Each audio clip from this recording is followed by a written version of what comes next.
مصر بلعب تشيلي، اللعيبه بتتخانق على كوره، خد هات يا محمد، هات يا حسين، انا اللي العب، لا مش انت اللي تلعب يا عم اديني، لا مش انت اللي تاخد يا علي يا حسين، انت خلاص يا كابتن اسامه ادوها الخضر يلعبها. حلو.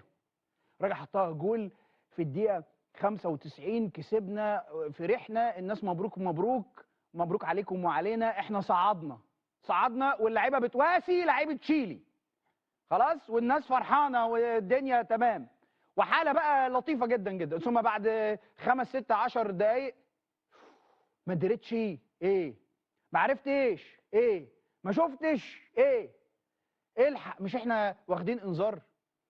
ده احنا كلنا متساويين مع بعض في النتائج، والانذار ده هو اللي مش هيخلينا نصعد للدور اللي جاي، مش هنصعد بشكل مباشر، يعني نسحب البوس اللي بوسناه لبعض، نسحب الفرحه. طب نرجع للعيبه بتاعت تشيلي اللي صعدت واحنا لسه مستني، احنا ربنا يا جدع ما يقطع لنا عاده يا جدع، يا جدع ده احنا، يا جدع ده احنا شقينا يا جدع، مش ممكن. مكتوب عليك طلع الآلة الحاسبة واقعد اضرب واحسب واعملها لي بقى كده. الغريب بقى في المشهد ده كله، مشهد عبثي، يعني مشهد عبثي كله على بعضه كده، مشهد عبثي كفته، ها. الغريب بقى في العجن ده كله، انت تلاقي واحد يقول لك هو حماده انور السبب في الانذار، هو شوف اداري وبياخد انذار. يا عم الحاج، يا عم الله، يا عم الله يهديك، يا عم احنا بنلعب كرة وحشه، يا عم بنلعب كرة وحشه، وانت عايز من المنتخب ده نصعد؟ دي كرة وحشه، كرة وحشه، احنا كرة مكلكعه مقلقزه، يعني تتفرج على ما فيش حاجه، انت مش لاقي حاجه، ما فيش جمله، مفيش حاجه توحد ربنا. فهل انت مش زعلان؟ انت زعلان على الانذار اللي اخده الاداري، المدير الاداري، ومش زعلان على الاداء؟ يا اخي انت مش عاجبك؟ يا اخي ده احنا ماتشين يا ما قدمناش اي حاجه لاي حد، ما فيش حتى ماء الوجه يا جدع. فانت ماسك في الانذار بتاع الاداري، قال يعني احنا لو صعدنا الدنيا هتبقى احسن من اللي انت شايفه. يا رب نتمنى، بس اللي انت شايفه ده اداء ما يقولش احنا بنلعب كوره سبعيناتي مع ناس في 20 85 الف مليون، احنا قدام قوي، كوره قديمه. واللي شاف اي حاجه ثانيه غير كده يقول لي لا والله انت ما عندكش فكره، كوره قديمه ما تقدمش. فانتوا ماسكين في الانذار يا عم. طب ما احنا واخدين، تعال اعد لك الانذارات.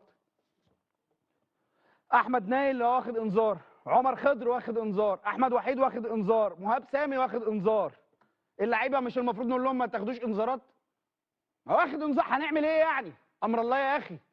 طيب علاء عبده المدرب العام قدام اليابان واخد انذار، حماده انور واخد انذار. طب جملت انت واقف عند الانذارات ومش واقف عند الاداء؟ يعني انت مقتنع بان المشكله عندك في الانذار؟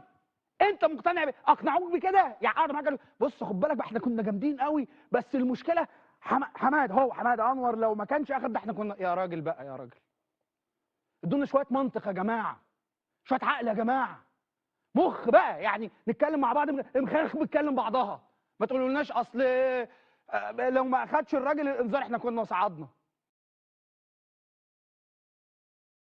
يا باشا اصلا احنا بتوع آلة حاسبه ما تعرفش احنا خريجين تجاره اصلا، احنا شعبة محاسبه، اساتذه محاسبه، ده ورث يا باشا، احنا وارثينه، ونصعد كده ونتبسط كده وبتاع. لا ما لا، ده من زمان،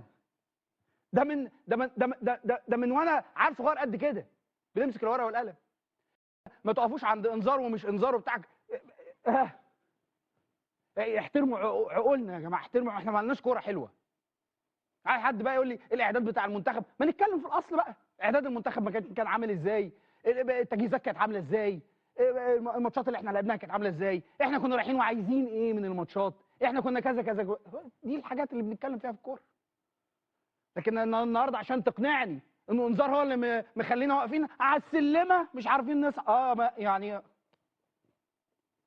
بص يا باشا، طلع لنا يا عم عطيه، طلع لنا يا باشا، هات اهي. والله مشهد متكرر من كل الاحداث اللي فاتت. كيف يصعد منتخب مصر في كاس العالم للشباب؟ واحد، منتخب مصر حقق الفوز الاول في كاس العالم للشباب قدام تشيلي بنتيجه 2-1 بعد ما كان خسر في اول ماتشين قدام اليابان 2-0 ونيوزيلندا 2-1. اللي بعده منتخب مصر كان خسران 1-0، ولكن في الشوط الثاني سجل هدف عن طريق احمد عبدين من كره ركنيه، وبعد كده في اخر دقيقه سجل عمر خضر هدف من ضربه ثابته عشان يفوز منتخب مصر. ها اللي بعده، رغم الفوز ووصوله ل3 نقاط الا انه تساوى مع تشيلي ونيوزيلندا بنفس عدد النقاط، واللوائح في كاس العالم شباب تنص عند التساوي في عدد النقاط يتم اللجوء للنقاط او التساوي في عدد النقاط. اول حاجه بنروح للنقاط ثم الاهداف المسجله ثم فرق الاهداف، واخر شيء هو اللعب النظيف. اتساوينا في النقاط نروح للاهداف، فرق الاهداف، واللعب النظيف. تم حسم الامر باللعب النظيف وليس المواجهات المباشره، لان هناك 3 فرق تساوت في كل شيء وهو مصر وتشيلي ونيوزيلندا. حلو كده؟ منتخب مصر تساوى مع تشيلي ونيوزيلندا في كل شيء. منتخب مصر كسب تشيلي 2-1 لكنه خسر قدام نيوزيلندا 2-1. منتخب تشيلي كسب نيوزيلندا 2-1 لكنه خسر امام منتخب مصر بنفس النتيجه. المواجهات المباشره ما كانتش حاسمه، واللي كان حاسم فرق الاهداف بشكل كامل في المجموعه، وهنا خرجت نيوزيلندا من الحسابات كلها لانه دخل في مرماها 6 اهداف منهم 3 قدام اليابان في اخر ماتش، فالموضوع اصبح بين مصر وتشيلي. تم اللجوء للعب النظيف وده حسم تاهل تشيلي من المجموعه عن المركز الثاني، راحت ماشي كده، واحنا اللي كنا بنواسيهم. ها فاحنا قاعدين مستنيين ايه بقى؟ هاتوا لنا بقى، مستنيين كوريا الجنوبيه تلاعب مش عارف يوغوسلافيا فيتقابلوا في القرن العاشر، فاحنا لما ان شاء الله باذن الله حد من الفرقتين دولت في التوالت يخسروا احنا ان شاء الله باذن الله نصعد ثالث. شفتوا الموضوع عامل ازاي؟ سهل اهو. اهو قال لك منتخب مصر فرص منتخب مصر في التاهل.